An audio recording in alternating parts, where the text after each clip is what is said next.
பெரியாருடைய சமத்துவம், மற்றது பெண்ணிய உரிமை எல்லாமே, ஜாதி மறுப்பு எல்லாத்தையும் எல்லாரும் கடைபிடிச்சிருவாங்க. ஆனால் கடவுள் இல்லைன்னு சொல்கிற இடத்துல தான் சிக்கல் வரும். கடவுள் இல்லைன்னாவே இன்றைக்கி ஏதோ ஒரு பெரிய பாவத்தை செய்கிற மாதிரி நினைக்கிறாங்க.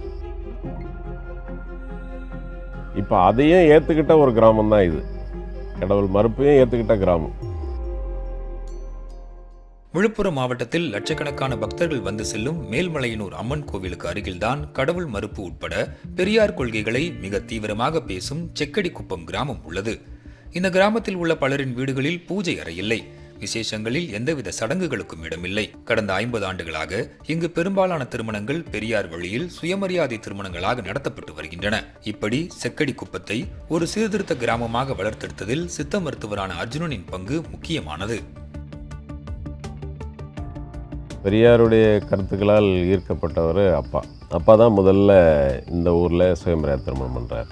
அது 1968. அப்பாவுக்கு அதுக்கு முன்னாலேயே பெரியாருடைய கருத்துக்கள் படித்து தெரிஞ்சுக்கிறாங்க. அப்பா அம்மாவுடைய திருமணத்துக்கு அடுத்து நடந்த எல்லா திருமணங்களுமே 90 விழுக்காடு எல்லாமே சுயமரியாதை திருமணங்கள் தான். அப்பா அடிக்கடி சொல்லுவாங்க, நம்ம வெளியில் போயிட்டு பெரியாருடைய கருத்துக்களை பேசுகிறத விட நம்ம வீட்டில் பேசணும், அடுத்து கிராமத்தில் சொல்லணும், அதுதான் அடிப்படையானது அப்படின்வாங்க. அதை வலுவாக செஞ்சாங்க. எதுக்கு பூட்டு, சக்தி உள்ள சாமியை வச்சு பூட்டுறைய பூட்டு, சக்தி உள்ள சாமியை வச்சு பூட்டலாமா போட்டு, எதுக்கு பூட்டு. ஆளூர்பேட்டைக்கு பெரியார் அப்போ தான் பேசுகிறார். அப்போ போய் எல்லாம் நாங்கள்லாம் போனோம், வாங்கி அவர் பேச்சு கேட்டோம். அங்கேருந்து நம்ம கிராமத்தை ஏன் அப்படி ஒரு சீர்திருத்த கிராமமாக ஆகக்கூடாது, ஏன் நம்ம பகுத்தறிவு கிராமமாக இருக்கக்கூடாது அப்படின்னு சொல்லி இளைஞர்களை கூப்பிட்டு பேசி பகுத்தறிவு கருத்துக்களை சொல்லி கொஞ்சம் கொஞ்சமாக ஒரு வருஷத்தில் 2 வருஷத்தில் ஆகலாம். அது 30-40 வருஷம் சொல்லி இந்த கிராமத்தை கொண்டு வந்தோம். பொதுவாக தமிழ்நாட்டில் மாற்று சாதியைச் சேர்ந்தவர்களுக்கு இடையிலான திருமணங்கள் பெரும் போராட்டங்களுக்கு மத்தியில் தான் நடக்கின்றன. ஆனால் பெரியாரின் சாதி மறுப்பு கொள்கையை பின்பற்றும் இந்த கிராமத்தில் பிறந்த மணிகண்டனுக்கு அந்த சிக்கல் ஏதுமில்லை. இந்த இடத்துல நாங்கள் ஃபேமிலியாக நாங்கள் வரும்போது இவரோட எனக்கு தான் பயம் அதிகமாக இருக்கும். நம்மளை எப்படி ஏற்றுப்பாங்க, நம்ம வேறு கேஸ்ட்லேருந்து வந்திருக்கோம், நம்மளை எப்படி ஏற்றுப்பாங்க, நம்மளுக்கு தான் பயம் இருக்கும்.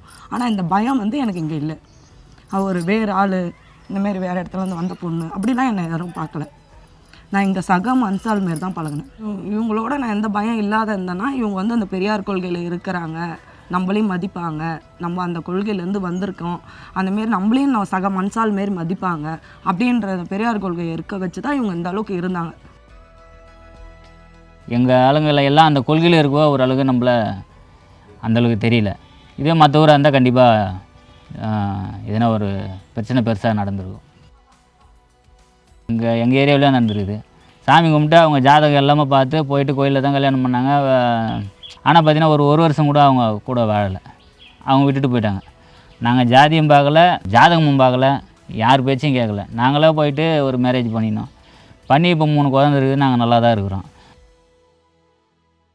பெண்கள் தங்கள் இணையரை தேர்வு செய்யும் வாய்ப்பை சமகால வாழ்க்கை முறை உருவாக்கி இருக்கிறது. ஆனால் அதை திருமணம் என்ற கட்டத்திற்கு எடுத்துச் செல்வதில் பல்வேறு சமூக சிக்கல்களை அவர்கள் சந்திக்க வேண்டியிருக்கிறது. ஆனால் சுயமரியாதை திருமணம் அந்த சிக்கல்களை களைய உதவுவதாக கூறுகிறார் கோவையில் சுயமரியாதை திருமணங்களை நடத்தி வரும் பெரியார் திராவிடர் கழக நிறுவனரான கு. ராமகிருஷ்ணன். ஒரு காதலிச்சு 2 பேர் வர்றாங்கன்னு சொன்னால் அவங்க இங்கே வருவதே அந்த சாதி மத சடங்குகள் கட்டுமானத்திலிருந்து வெளிப்பட்டு வர்றாங்க. அவங்க அதை விட்டுட்டு வர்றதே பெரியார் கொள்கை தான். இங்கே வாசிக்கிற அந்த உறுதிமொழி அவங்கள ரொம்ப மனமாற்றத்தை உருவாக்கி, நாங்கள் இங்கே நடத்துகிற இந்த முறையில் பெண்கள் தான் ரொம்பவுமே மகிழ்ச்சி அடைகிறாங்க. அவங்களுக்கு ஏதோ ஒரு விடுதலை கிடைச்ச மாதிரி உணர்வு ஏற்படுது. இப்போ 2004 எங்களுக்கு திருமணம் நடந்தது. சுயமரியாதை திருமணம் தான். தாலி கட்டிக்கல, மெட்டி போட்டுக்கல.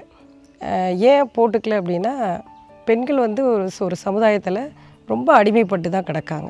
இப்போ திருமணம் அப்படின்னா ஆணுக்கு பெண் சமம் இல்லைங்களா? அப்படி இருக்கும்போது அப்போ பெண்ணுக்கு தாலி அப்படின்னா ஆணுக்கு என்ன என்ற கேள்வி நம்மக்கிட்ட உருவாகுது.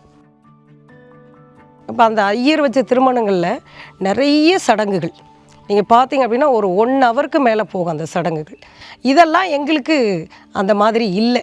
இப்போ நாங்கள் இப்போ மேடைகளில் பேசுவாங்க, எப்படி பேசுவாங்க அப்படின்னா, நீங்கள் நல்லா இருக்கணும், இப்படி வாழணும், சேமிக்கணும், நிறைய படிக்கணும், குழந்தைங்களை நல்ல வழியில் படிக்க வைக்கணும், பெரிய ஆளாக்கணும் அப்படிங்கிறத சொல்லுவாங்க. இது பகுத்தறிவு சிந்தனையோடு நம்ம பகிர்ந்து ஆராய வேண்டிய ஒரு விஷயமா இருக்குது. ஆனால் இந்த சடங்குகளில் நம்ம என்ன புரிஞ்சுக்க வேண்டியது ஒன்று இருக்குன்னா ஒன்றுமே கிடையாது.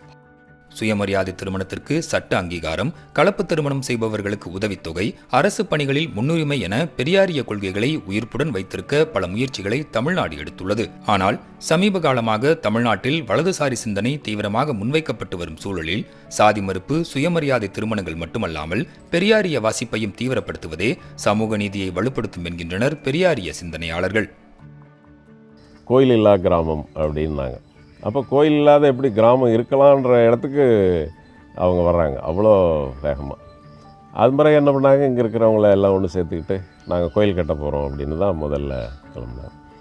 நாங்கள் கோயில் வேணான்னு சொல்லலை, அதுக்கு ஒரு இடத்துல கட்டிக்கலாம் அப்படின்னு நாங்கள் சொன்னோம். இல்லை அவங்க அரங்கம் இருக்கிற வளாகத்தில் அங்கே தான் கட்டணும் அப்படின்னாங்க. அதுக்கு அவங்க வந்து கோயில் இங்கே தான் இருந்தது, அதனால் நாங்கள் அங்கே கட்டணும் அப்படின்லாம் நினச்சாங்க.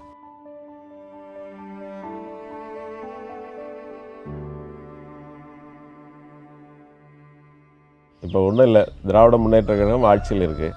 இப்போ இன்றைக்கி கடவுளுக்கோ அல்லது மூட நம்பிக்கைகளுக்கு எதிராக ஒரு சட்டம் கொண்டு வரணும், இது வந்து இந்த அரசு இந்துக்களுக்கு எதிராக இருக்குது அப்படின்னு அந்த அரசியலை திருப்பி விடுவாங்க.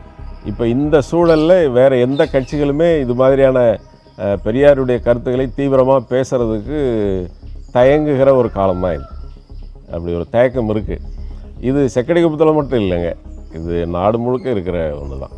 நாங்கள் ஒரு திமுக அரசுக்கு ஆதரவான அமைப்புகளாக இருக்கிறதுனால நாங்கள் செய்யக்கூடிய பிரச்சாரம் அரசை பாதிக்கும் அப்படின்னு அவங்க தப்பாக நினச்சிக்கிட்டு எங்களை சேர்த்து அந்த பிரச்சாரத்தை முடக்கிற தன்மைக்கு வந்துடுறாங்க.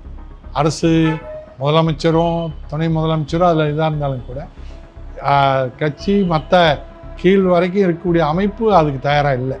பிஜேபி ஆர்எஸ்எஸ் தான் போய் தன் கொள்கையை சொல்லி மக்களை மனசை மாற்றணுங்கிற இது ஒரு பக்கம், அது ஒரு பணி. ஆனால் அது செய்யாமையே பெரியார் போகாமல் தடுத்தாவே போதும், நாம் எளிமையாக போயிட முடியும்ட்டு பெரியாரை கொண்டு போகாமல் தடுத்துடுறாங்க. அதெல்லாம் தடையில் ஆர்எஸ்எஸ்ஸு அதை பரபரப்பு பண்ணும்போது பார்த்தா பெரிய வலுவாக இருக்கிற மாதிரி தெரியுது. பெரியாருங்கிறது அறிவியல், இந்த அறிவியலை தடுக்கவே முடியாது. வேண்டி விரும்பி தெரிஞ்சுக்கணும்னு நினைக்கலனாலும் கூட அவங்கள வந்து அடையும், இப்போ அந்த கருத்து வந்து அடையும். அந்த தன்மை பெரியாருக்கு இருக்குது, அது வளரும்.